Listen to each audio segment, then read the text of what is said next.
Welcome to the Secrets to Abundant Living podcast. Your guide on this journey is Amy Sylvis. If you're ready for the secrets to an abundant life, hit that subscribe button now, and let's get started. Hi, everyone. Welcome back to the Secrets to Abundant Living podcast. I am your host, Amy Sylvis, and I could not be more thrilled to talk to you today about financial abundance. So we're going to talk about what it means, how we get it, and a paradigm shift that is going to be very important as you go along your financial journey, your financial abundance journey. And this topic that we're going to discuss is really something that wasn't apparent to me. It wasn't something I was taught in school, even at a top MBA program in the United States. Culture doesn't talk about it a whole lot. It really is a game changer, though. So I'm excited to share this great information with you, add value to you today. But first and foremost, I want to make sure you understand this is not financial advice. What I'm sharing to you is for educational purposes only. This is, if you need financial advice, go to a financial advisor.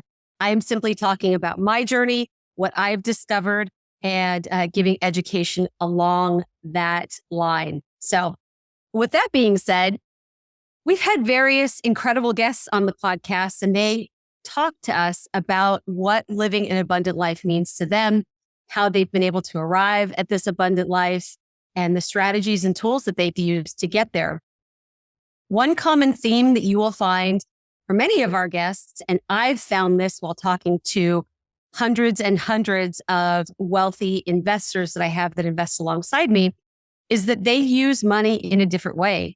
How they source their money, how they treat their money, how they invest their money is different than what most Americans do. So while money for many Americans may be a destination, for the people who really live an abundant life, a free life, a lifestyle by design, money is simply a vehicle and is simply a tool along the way.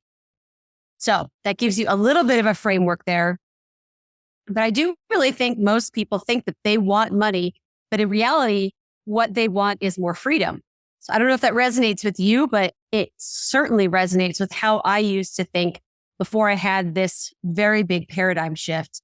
Many people think that what they want is money, but in reality, what they're looking for is more freedom to do what they want. Spend time with kids, travel, maybe golf, give back to the community, support their friends and family, pursue a passion, have time to treat their health well, including eating, working out. So I think there really is this disjointed notion of what it means to have money, whether it's a destination, whether it's simply a vehicle. And I would really propose to you, as you think deeply about what living an abundant life means to you, to really identify where money plays in your mind. Is it a destination or is it simply a vehicle? So I've talked to hundreds of high net worth individuals, and their story is often very much the same. They understand as they've climbed the corporate ladder or run their very successful businesses that earning money is great. It is fantastic. We all like money. We all need money to live, right?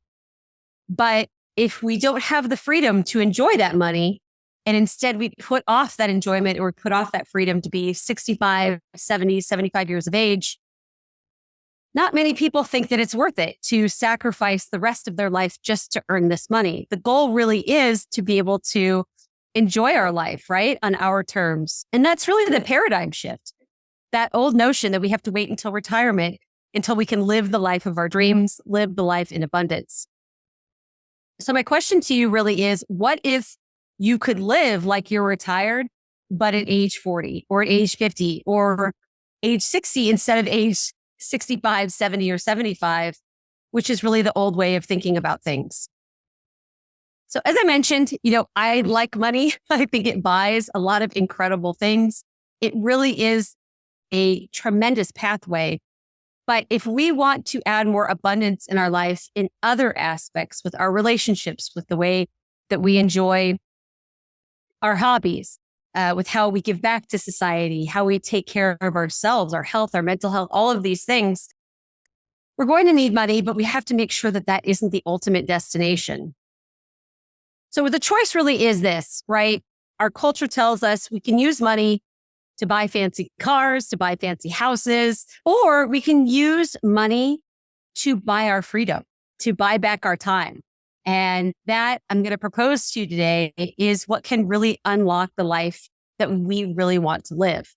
Again, not giving you financial advice, just giving you a different paradigm that maybe you haven't heard other places. Maybe you haven't been exposed to, like I hadn't until about 15 years ago, of what's really possible, especially before we retire. So is your paradigm this? And for many people, it is. Go to school, get a good job, and work that job, work our tails off, save, maybe invest mostly in our retirement account, not necessarily outside of our retirement. And that's the game plan. Tell me if that resonates with you. Maybe you invest in stocks and bonds, but again, mostly it's in a mutual fund, not necessarily outside of your retirement account. And the thought really is buy low and sell high, right? That's investing, right? Maybe even when you buy a house to live in, you buy that low and maybe you sell your house at a higher price. And some consider that investing as well. But the bottom line and the framework really has been work from age 22 to 65.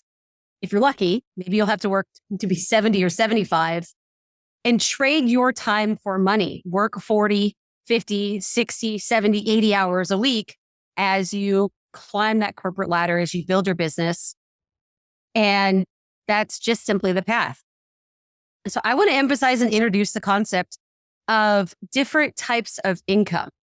This wasn't discussed in my household, not because my parents are bad people or my family, hid some secret from me. It just wasn't something that middle-class folks like myself and my parents knew about.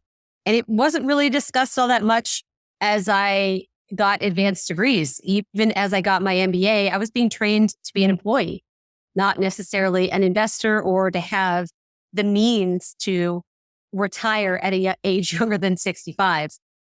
But what I found through studying and meeting with these hundreds of high net worth individuals is what the rich do, what the rich discuss, how they understand paying bills and having control over their time is completely different. And it's not different. Like maybe you might be saying, well, yeah, Amy, that's great. The rich probably inherited their money. They had a trust fund. They were born with a silver spoon in their mouth. Yeah, maybe some, but others who are self-made think about money, think about how they earn their money differently. So what if you could have income come in every month or every quarter without having to trade your time for it? This is what we call passive income or hands-off income. And it's a different way of thinking than trading your time for money, which society, most of us are taught to do. So why does that matter? Money that isn't attached to trading your time for it really is what unlocks freedom. So if you have money coming in monthly or quarterly from investments or from businesses or other ideas that I'll give you, that means that money comes in whether you're at work or not, whether you're traveling, whether you're at your kid's baseball game, whether you're volunteering with charities you believe in, or maybe even taking care of a loved one that needs you because their health isn't great. That's the value of having hands-off income, mailbox money, or passive income, as many people call it. Again, money is just the vehicle. It's not the destination. The destination is spending your time as you want and not having to work your job or working in your business every day, basically being a salary slave until age 65 or later. I think the other really neat thing about giving this concept of passive income or hands-off income is that it reduces risk, because not everyone's goal is to just have their income come in from mailbox money sources or passive sources. You can really reduce your risk if you have several sources of income or streams of income within your family. So, for example, what if you become sick like I did? And many of you know my history of living with cystic fibrosis and becoming too sick to work. And by the age of 35, I had to medically retire. God forbid, I hope that never happens to any of you all. But what if that happens to you? What if you need to take time off to care for a loved one? How amazing would it be that if you had to quit your job where you trade your time for money, that you still had other income coming in that could pay the bills while you were doing other things that mattered to you in your life. Another benefit that I didn't fully appreciate, and I don't think, in my opinion, this was a main reason to change the way income came to me, but definitely helps, definitely a nice icing on the cake, is the fact that passive income or hands-off income is often taxed in a different way than other sources of income. Robert Kiyosaki talks about earned income, which is your W-2, capital gains income, which is, if you trade stocks, you buy and sell real estate, you may have a capital gain. But then there's also passive income that is very often taxed at a lower rate than those other sources of income, capital gains and earned income. So imagine, often for most of us, our biggest lifetime expense is taxes. I don't know if you've ever thought about it that way. When I was first introduced to that concept, my mind was really blown because I wasn't really thinking of taxes as an expense. It was just something I had to pay. Well, I'm guessing that the more you work in your job, the more money that you earn at your job, or maybe even in your business, the higher tax bracket you're bumped into, right? You're working hard. You're trying to make as much money as possible. And as you're doing that, your tax bracket is going up and up and up. You're having to pay more and more taxes. What if you could decrease your tax burden while not having to decrease the income that comes in for you every month or every quarter? I don't know about you, but working harder, working longer hours, and paying more taxes doesn't feel like living an abundant life. Again, that's my perspective. You may have a completely different perspective, but my goal here with this podcast episode is to really get you to think differently about what your options are, and then you can go ahead and choose which option is best for you. So another concept I want to think about, whether it comes to retirement or maybe retiring early, you may have heard this. I definitely heard this growing up, and even as a young adult, is creating this pile of money, saving, investing to get this chunk of money, this pile of money that when I finally reach retirement, I'd be gradually chipping away at it during retirement to live off of.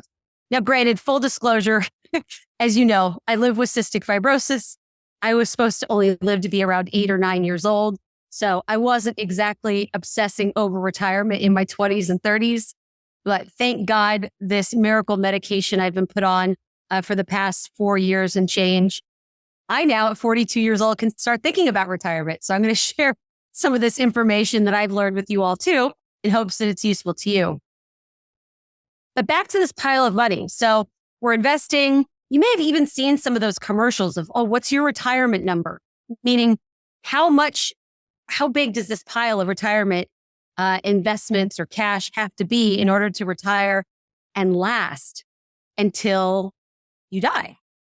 It's hard to predict, right? What if the money doesn't last long enough? What if you don't grow that nest egg and you can't live the way that you want, in the way that you want with the standard of living? That is an old way, in my humble opinion, of thinking about retirement, whether it's retirement at age 40 or 50 or 60 or 70 or 80. Here is what I have learned by talking to hundreds of high net worth individuals, and what I've learned understanding how the rich think differently about this. The rich buy assets and hold on to them and live off of the income from these assets. So instead of extracting the income when you sell the asset, again, this goes back to the buy low, sell high. Maybe you're doing that with stocks. Maybe you're doing that with your home. But in order to have access to that money to pay your bills, you have to get rid of that asset. The rich think differently about this, and those who want abundance in their financial life may think differently about this as well. So think about holding on to the asset, and the asset, it really is that golden egg that keeps laying other eggs or distributes and spins off other income while still holding on to the asset. So what are some examples of this? Stocks that produce dividends. Again, you don't sell the stock, you just hold on to the stock and every quarter you get quarterly dividends, then you can take those dividends and use those to pay your bills. Private lending. So maybe you find somebody that needs money. Maybe they're buying a home themselves. And instead of them borrowing money from a bank to buy the asset, you're the lender. And then the person that you lend the money to pays you, the mortgage owner, essentially, every month. And then you can use what that person pays you monthly to pay your bills. Royalties. You write a book, you develop software, you have a patent, for example, and you get those royalties coming to you. That's another example of mailbox money, passive income. A savings account or a CD pays interest, right? On maybe a monthly, maybe a quarterly basis. And again, you keep your money in those accounts and you just live off of that. Or my favorite option, which is real estate, whether it's buying a house or in my case, a very large apartment building or warehouse. Got a property manager that's on site that's handling all of this and operating the asset on a day-to-day basis. And my investors and I are collecting those quarterly distribution checks and then using those to live off of. So all of these income sources that I mentioned, the stocks, the private lending, the royalties, savings accounts, real estate, just some examples to get the wheels turning in your head of what you can use to diversify your sources of income and transition to make them more passive. But the key here really is this type of income doesn't require you to trade your time for it. You can earn it while you're traveling, while you are spending time with family, while you're sleeping. God forbid if you get sick and you're unable to work, this money is still coming in. And this is really how people are able to retire long before age 65 and live an abundant life using this vehicle to bring time freedom, location freedom, freedom of association, people that you want to hang out with, and create more contribution to the world. So if you hear nothing else on this podcast, I want you to hear this. Let's say your monthly expenses are $4,000 a month. Maybe that sounds low to you. Maybe that sounds high to you. Just hang in there with me. But let's say that those are your monthly expenses. All you need is $4,000 a month in passive income, and you're free. You're free to do whatever you want, live your days as you wish. It's a huge paradigm shift. I would say at the beginning of this podcast, if you hadn't heard this concept before, maybe you'd think that you needed millions to be able to step away from your job or from your business to be able to live. But as soon as you identify what your monthly expenses are, you can find a way to generate that amount in passive income every month. And then your time is yours. Your ability to live life on your terms is yours. So it really is quite a bit different than stockpiling all that money that may feel very overwhelming, may feel like a high amount, and you wonder, how in the world am I ever going to get there? The other thing that I want to make sure you understand, and we'll talk about this in another episode, is this concept of inflation. So I'm 42. Let's say I was planning on retiring at age 65. I'd really have to take into account if I were using that old model of stockpiling cash and finding out my number for what I needed at age 65. And let's say, God willing, I plan to live to age 90. What's inflation going to do to that? Some of these passive income sources that I mentioned above, they keep up with inflation. So not only are you not having to get rid of these assets in order to collect money from them because they're spinning off their own cash flow, but very often, like real estate, they keep up with inflation. So for however long you own them, the passive income, the mailbox money that you're getting for them is keeping up with inflation, which is huge. You want to make sure, I want to make sure, that my purchasing power is maintained throughout my life. So another topic that we will discuss in depth, but I just want to plant that seed as we get started there. Now, I want to be clear. There is nothing wrong with working a job, right? There are many people, myself included, before I medically retired, there are many folks that love what they do. They love the challenge. They love utilizing their skills. They love how they can positively impact people. So this episode is not about forcing you to quit your job, retire early, and twiddle your thumbs for the rest of your life. These are just ideas on different ways that you can build your abundant life. Just want to give you options, right? I don't know about you, but the more options I have, the happier I am because I feel like I'm in more control. I want you all to know what's available to you. So I want to give you an example. I have a gentleman that invests alongside me in my apartment buildings. He's a surgeon. He loves his job. He's fantastic at it. It is his passion. He helps people tremendously and he gets incredible outcomes. He makes a big difference in people's lives. And he is not looking to retire from his job. For him, having another source of income coming in aside from being a surgeon allows him to be able to decide where he's going to work and what he's going to do as a surgeon without taking the money into account. He wants to be able to follow his passion, follow where he knows he can make the most difference, and not allow his lifestyle, his money requirements, all of that to dictate how he's going to work, where he's going to work, with whom he's going to work, etc.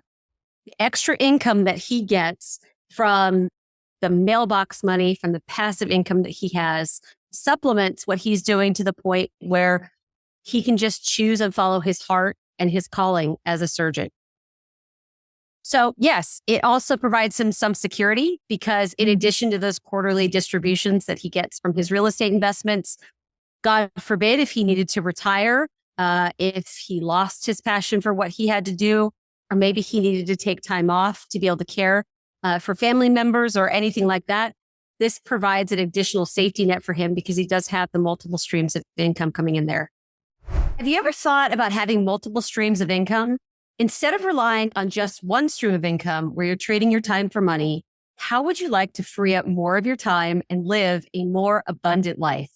As a listener of the show, you're invited to attend one of our upcoming trainings where I'll give you an inside look into how you can add passive income and get all the other perks of recession-resistant real estate investing without the headaches of being a landlord. We'll also be sharing some hidden mistakes to avoid and the criteria I personally look for when evaluating potential investment opportunities. To reserve your seat for free, go to sylviscapital.com/webinar. Again, that special link to reserve your seat for free is sylviscapital.com/webinar.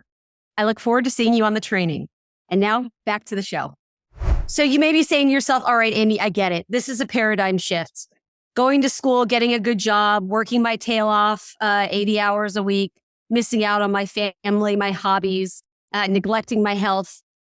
That's not for me. I understand that that was the old way of thinking, that was maybe the only option presented to me. But what should I do next if I'm interested in generating passive income and living with more freedom and more abundance? Well, the step one is I would encourage you to understand your current status financially.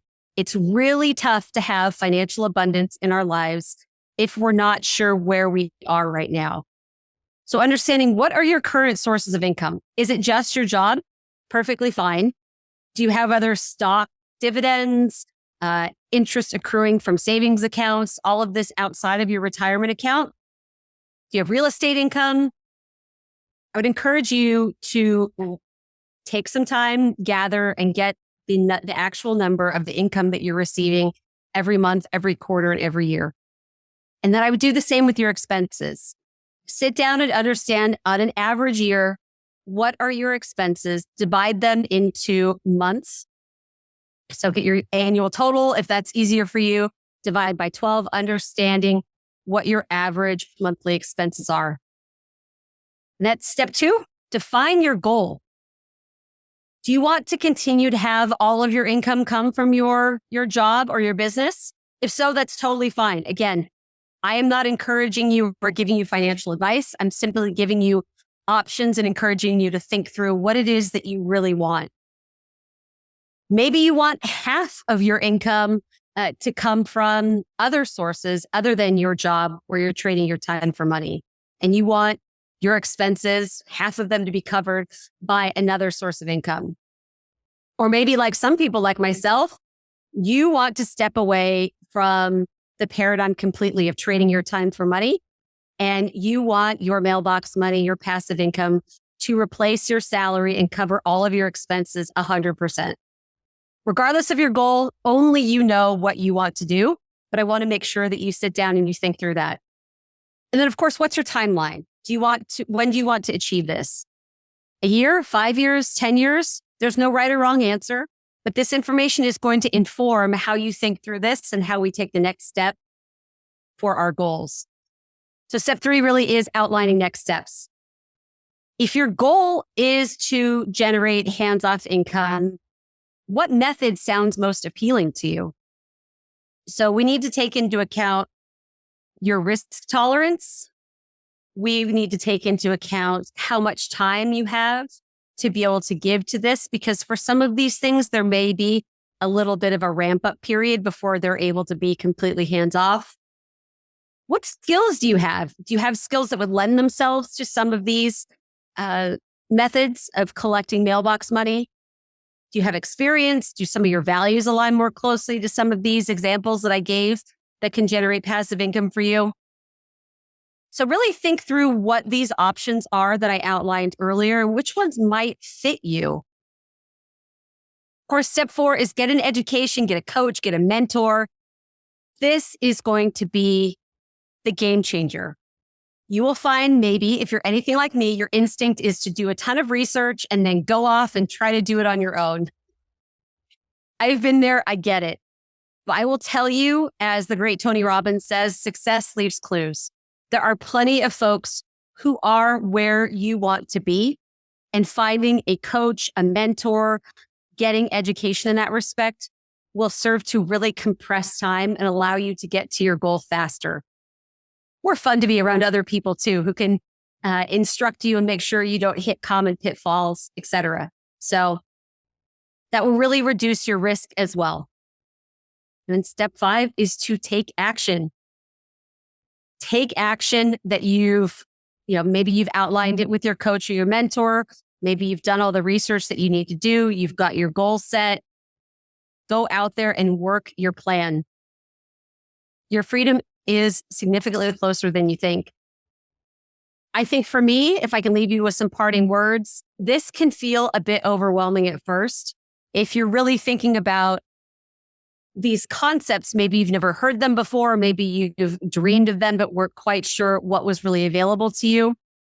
We'll dig a bit deeper into them as the podcast goes, but listen to this episode again, take notes, network with other folks that are in this space, and really utilize community to be able to see what is possible. For me, it was nearly impossible to imagine anything else other than just working like a dog at a job, hoping I would earn enough money to support myself as I became sicker and sicker in life. This is pre-retirement. But through listening to podcasts, reading books, finding other people in this space, my eyes have really been open to what is possible.